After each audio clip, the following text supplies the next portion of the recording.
do your best to make sure that you are failing constructively at the level that you can handle it along the way. But if you're avoiding failure and you avoid it and you avoid it and you avoid it and you avoid it, failure will happen eventually. And you might be so unfamiliar with it that it might break you. I'm only losing 2/3 of the time. Oh, now I'm actually interesting. I'm like winning most of them. And then, oh my God, I'm winning all of them. And then you go up to the next belt or whatever, and all of a sudden you're losing all your fights again. I think that's kind of how success feels.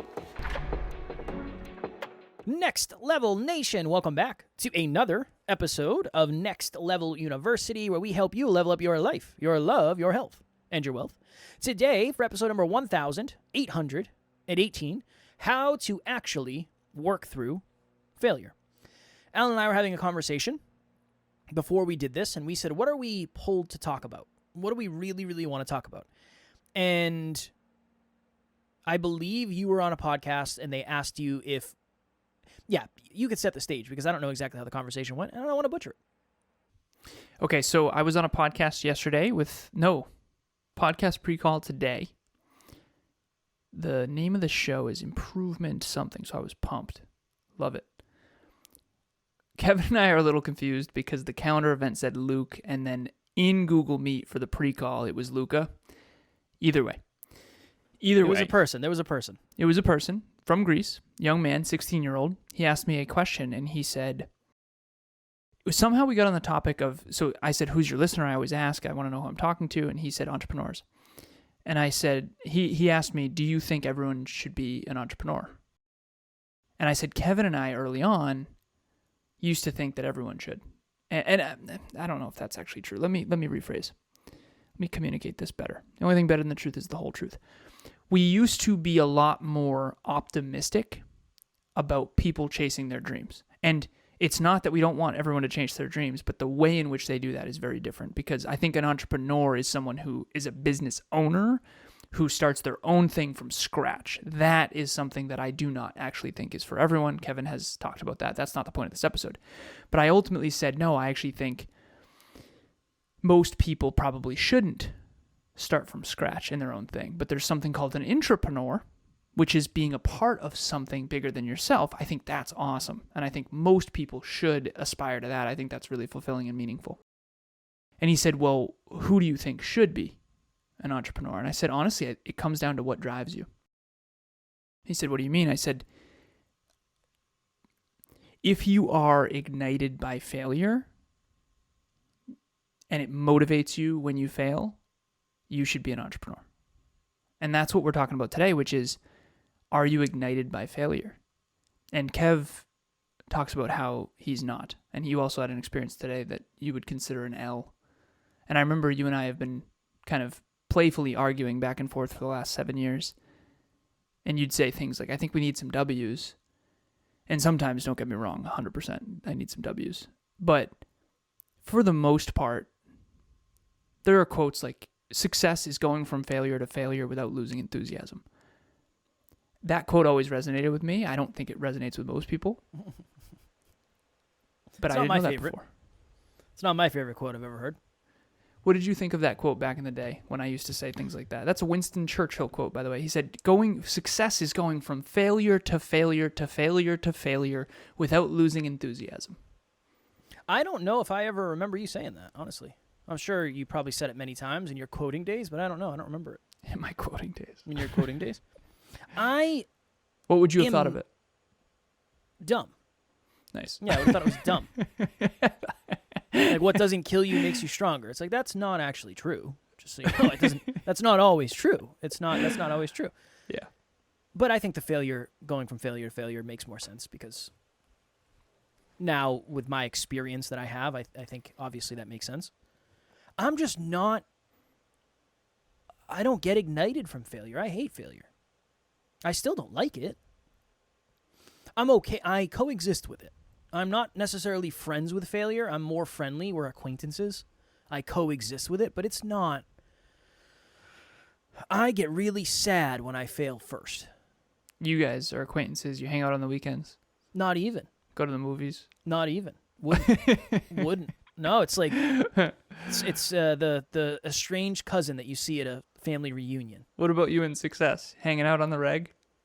Less, probably less. I mean, yeah, I love success, but I never get to see them that often. Yeah, I fail more than I succeed, which is pretty much what we're saying. I'm just not ignited by it. So to Alan's example, I went on a podcast this week to keep some anonymity, and it just wasn't great. Just wasn't. I told Alan, I said, maybe the least value I've ever added on a public forum ever. And it wasn't that I did anything. I didn't necessarily do anything wrong. It was just clunky the way we were going back and forth. The host, it just wasn't good. It just wasn't a great interview. And naturally, I get off and I say, okay, what part did I play in that? Was that me? Was it my energy? Could I have done something differently? Yes, I could always do something differently. And then how much is on them for? It didn't seem like they did a ton of research. It didn't seem like they really knew. They seemed super nervous, which was interesting. So there's a lot of layers to it. But back in the day, I would internalize that as I'm not good, I'm not smart enough, I should have done better. A great podcaster, no matter what, would find a way to add value. And I think that's true. I do think I added value, just less than ever. So my relationship with failure has just changed a lot over the last 7 years. But I still don't like it. I still don't aspire to do it often. It still sucks. It's just, it sucks less. And I think I personalize it less, and it doesn't stay for as long. If that makes sense. It doesn't float around me like it used to. And I think that's a big piece of it. But I think how to actually work through failure, I think the only way to actually work through failure is to fail small over and over and over. I think what happens is a lot of people see a very public failure that's massive, and they say, I could never come back from that. When in reality, the person who's having that massive public failure has had a million micro ones getting to that moment. And then, like a comedian that bombs on stage. Number one, it's not their first time bombing. Number two, maybe it's not the biggest audience they've ever bombed in front of. Number three, they've been doing it long enough where they have more wins than they do losses. So I just think there's a lot of that you don't get to see, which makes it seem like they're just failing gracefully when they just have more experience. I was on a podcast yesterday with a man named Chris Perry. Again, I talked about this yesterday. I don't know if it's his exact name because I think that might be a middle name. Doesn't matter. He asked me a question, or no, he talked about, I asked him, how long have you been teaching Jiu-Jitsu? I don't know if I can say that word well. Jiu-Jitsu? Yeah. And he said 17 years. I said, oh, so you've had a ton of kids come in and out of your Jiu-Jitsu school. He said, yeah. I said, what are the things you notice about the kids that you know are going to be great eventually, that you know are going to succeed eventually? And he said, his answer was intriguing. Kevin has left the building. Kevin's gone now. Okay, the cats are fighting. Kevin has left the camera for those of you on YouTube. So now I'm just talking. Here I am by myself, talking to myself. But anyway, so he said the kids who are willing to fail over and over again with grace. That was his answer. Is some of the kids that come to his program, I said, how do you coach them? How do you mentor them? How do you help them grow? And he said, honestly, a lot of times it's the parents who think their kid is great. And I tell the parents, your kid is going to learn how to lose gracefully. Meaning not be a sore loser, ultimately. And when you were doing jiu-jitsu, you were losing constantly.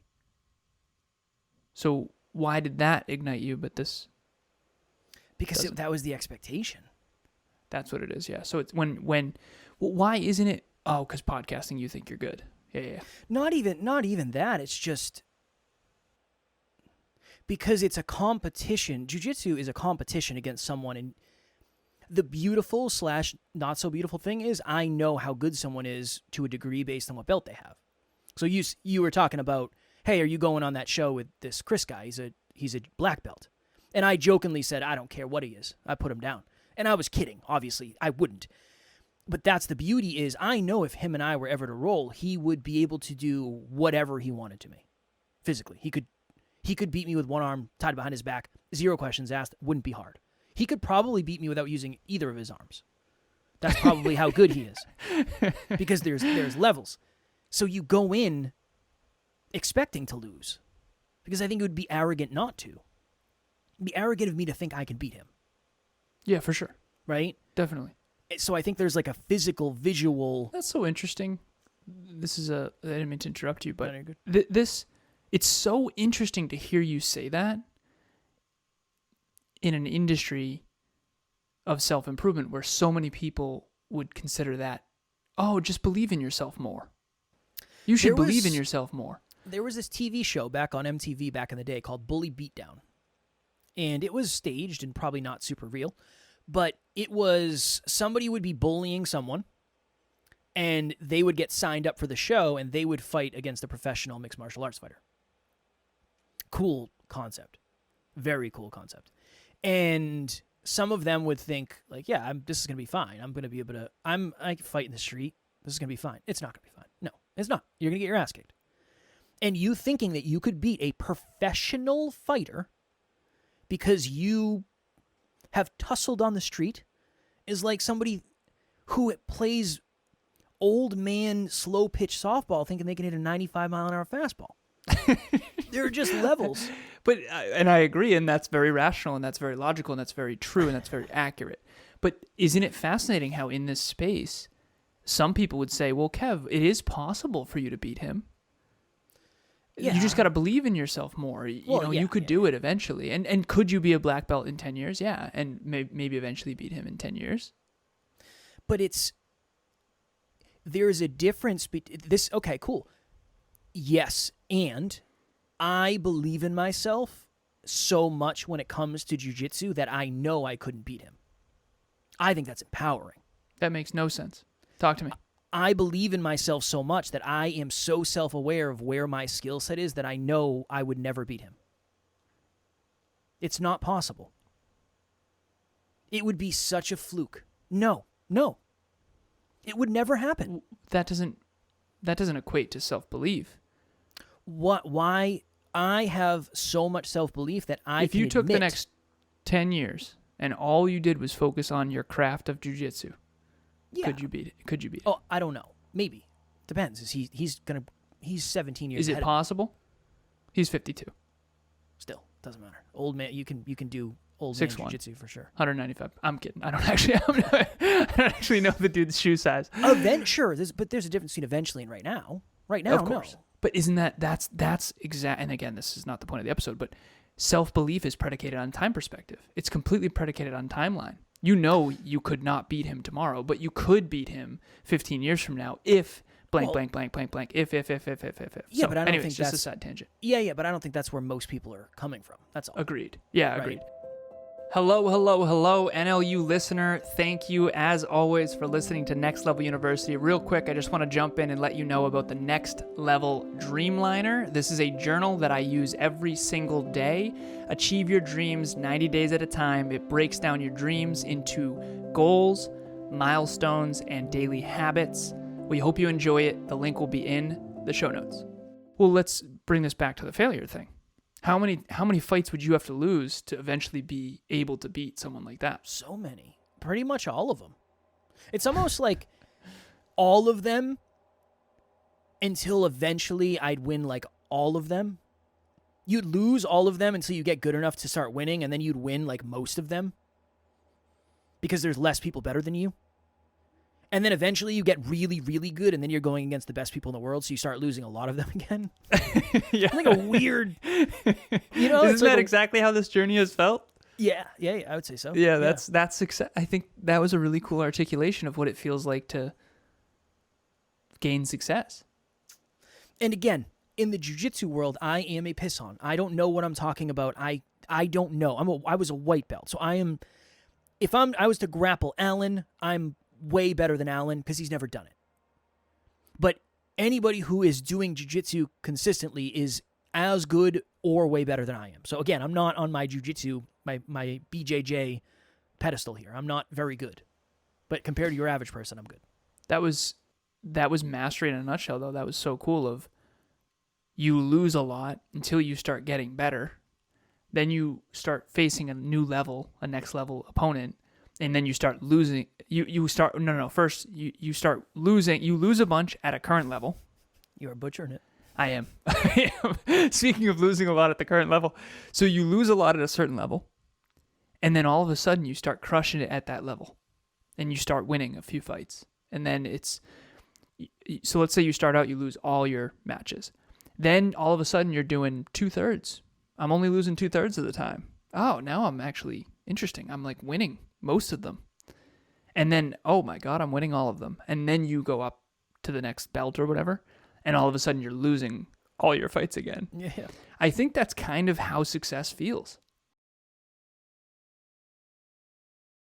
That's how this journey's felt. I think that's the growth journey.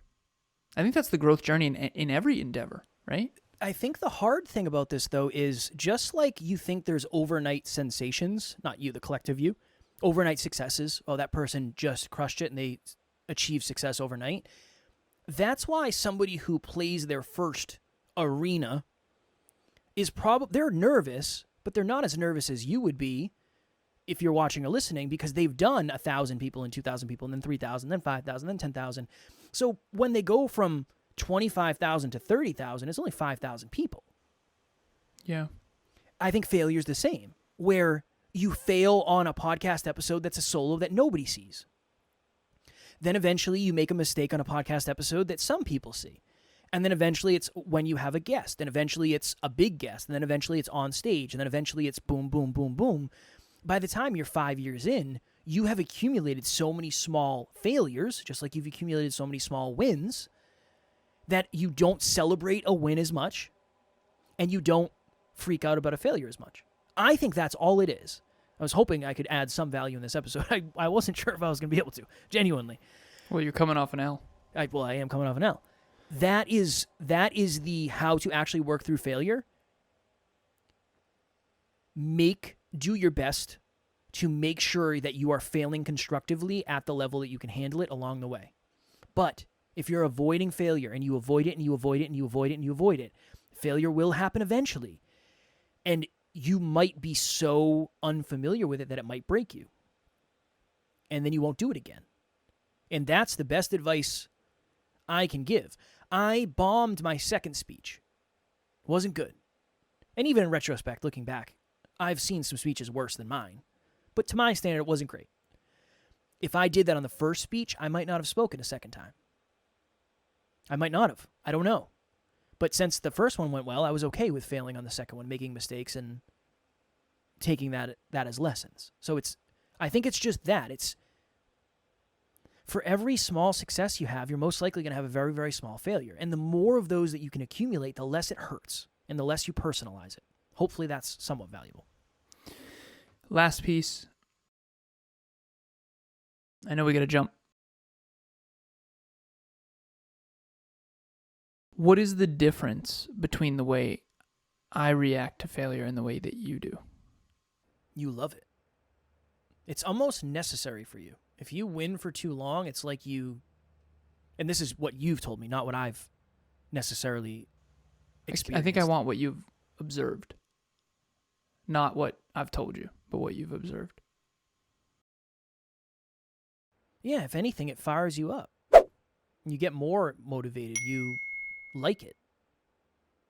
You like it because your trauma responses go get better.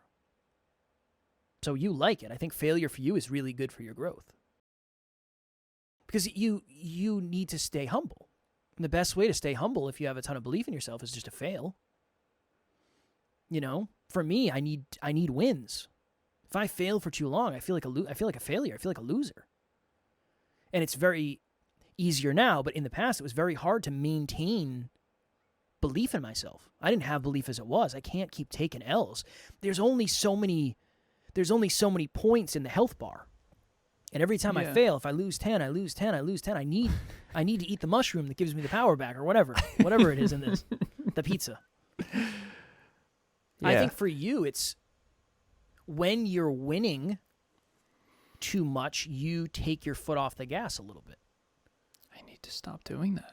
Because you operate really well with your back against the wall, where when your back is against the wall, I'm in my anxiety zone.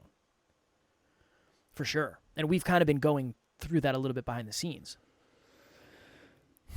So that's what I would say. I think you operate really well from failure. Failure is really good for you.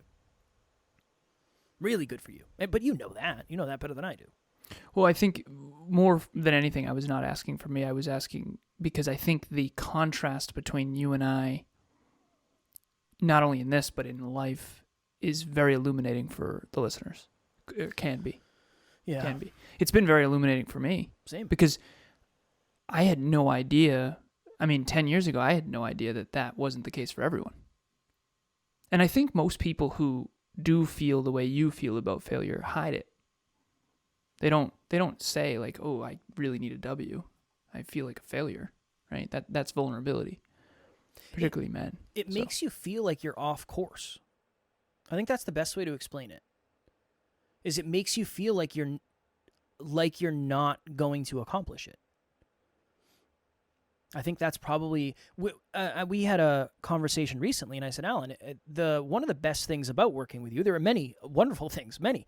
One of the best things is I have certainty that we're going to win. I'm not worried about whether or not I'm going to be successful because I just know you'll never stop, which means I'll never stop. But that's because if something was to happen and we would go out of business, you would just start another business. Because it doesn't matter. You're not thinking about, well, the last one failed, I can't be successful. You know what I mean? And I think that is just such a rare thing. You would be the comedian who would bomb and then go on stage the next day. It wouldn't matter. That wouldn't be me in the beginning. No way. That would be proof that I can't do this in the beginning. Yeah. I appreciate it. It's wild.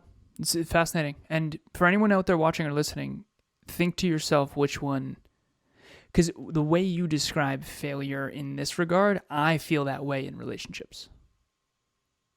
If Emilia and I, like if I were to upset her multiple times in a row or something, I would feel very, very not ignited. Understandable. I think that's normal too, though. Yeah. I think most people probably have. I don't know. I have that too. I think it's just less than you. I know if you and Emilia aren't 10 out of 10, it's a struggle bus. Yeah, for me, it's... For sure. When we're not great, it feels like I lose my power. For sure. That's a good way to put it. Now, it doesn't mean I can't climb out of it, but it's way harder. It's way harder. Let's say someone took $5,000 out of our bank account right now, versus Emilia and I were not good. I feel like it would take me a lot longer to climb out of the second one. See, I feel like the first one. Yeah, I'll have a conversation with Taryn. We'll be fine. I got to go find a way to make that $5,000 back. Yeah. That's how my mind goes. But again, of course, right? Yep. Where do you feel the most competent? Where do you feel the most confident? Where do you have the most proof? All of 100%. That stuff plays into it. Yeah, relationships versus... Yeah, that comes back to the what's the core wound, right? Is it, do you feel like all of you is too much or all of you is not enough? Yep. Oh, we'll have to do a part 2 because I know this was a quick one. We got to go because we have the team call. Yes. And we're a minute late. The team's yes. Team's going to be waiting for us. Group coaching, the link will be in the show notes. NLU listener will take 30% off of the price. It'll end up being $96.60 for however many, 12 calls, right? 6 calls, 12 calls. A lot of calls for that price. It's very, very, very, very affordable. Comes to $25 per session, I think. I cannot verify that right now because my brain is scrambled. Silence. I got you. Alan still has spots for coaching. I have spots for coaching as well. I've been doing a lot more podcast coaching, just podcast consulting, where it's not production. So if you're a podcaster and you need help, we can do a one-off session. How much is it per call? $24 per call. Yep, 24 something. 24 something so per call. Round it up, 25. It's a 25 bargain at twice the price. That would be like a bargain. We're at an auction. 25. All right, we're going to go. As always, we love you. We appreciate you. Grateful for each and every one of you. And at NLU, we don't have fans. We have family. We will talk to you all tomorrow. Please reach out.